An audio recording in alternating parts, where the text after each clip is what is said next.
మరోవైపు అల్లు అర్జున్ అరెస్ట్పై ప్రముఖులు స్పందించారు. బీజేపీ ఎమ్మెల్యే రాజాసింగ్ ఎక్స్ వేదికగా స్పందించారు.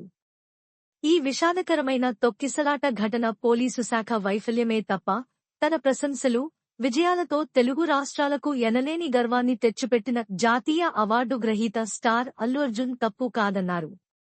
అతను నేరుగా బాధ్యత వహించని దానికి అతనిని జవాబుదారీగా ఉంచడం అన్యాయం, అసమంజసమైనదన్నారు. క్రౌడ్ మేనేజ్మెంట్లోని దైహిక సమస్యలు, లోపాలను పరిష్కరించడానికి బదులుగా ప్రముఖ చిహ్నాన్ని లక్ష్యంగా చేసుకోవడం పరిపాలనపై చెడుగా ప్రతిబింబిస్తుందన్నారు. కాంగ్రెస్ ప్రభుత్వం ఆత్మపరిశీలన చేసుకోవాలన్నారు. జవాబుదారీతనం నిజంగా ఎక్కడ ఉందో ప్రజా భద్రతను కాపాడే బాధ్యత కలిగిన వారితో నిర్ధారించుకోవాలని హితవు పలికారు. అల్లు అర్జున్ తన రచనలకు గౌరవం ఇవ్వాలని, నేరస్తుడికి తగిన చికిత్స కాదని ఎమ్మెల్యే రాజాసింగ్ అభిప్రాయపడ్డారు.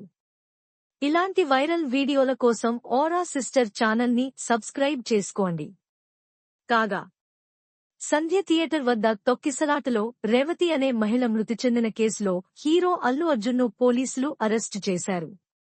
ఈ నెల 4న పుష్ప 2 ప్రీమియర్ షో విడుదల సందర్భంగా సంధ్యా థియేటర్ వద్ద తొక్కిసలాట చోటు చేసుకుంది.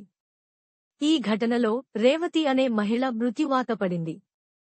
ఈ ఘటనపై రేవతి భర్త ఇచ్చిన ఫిర్యాదు మేరకు పోలీసులు కేసు నమోదు చేశారు. శుక్రవారం అల్లు అర్జున్ నివాసానికి వెళ్లిన చిక్కడపల్లి పోలీసులు ఆయనను అరెస్టు చేసి పోలీస్ స్టేషన్కు తరలించారు. అనంతరం వైద్య పరీక్షల నిమిత్తం గాంధీ ఆస్పత్రికి తరలించారు. వైద్య పరీక్షలు పూర్తి అయిన అనంతరం నాంపల్లి కోర్టుకు అల్లు అర్జున్ను తీసుకొచ్చారు. కాసేపట్లో అల్లు అర్జున్ను మెజిస్ట్రేట్ ముందు హాజరుపర్చనున్నారు. ఈ క్రమంలో అల్లు అర్జున్ విషయంలో కోర్టు ఎలాంటి నిర్ణయం తీసుకుంటుందనే ఉత్కంఠ సర్వత్రా నెలకొంది.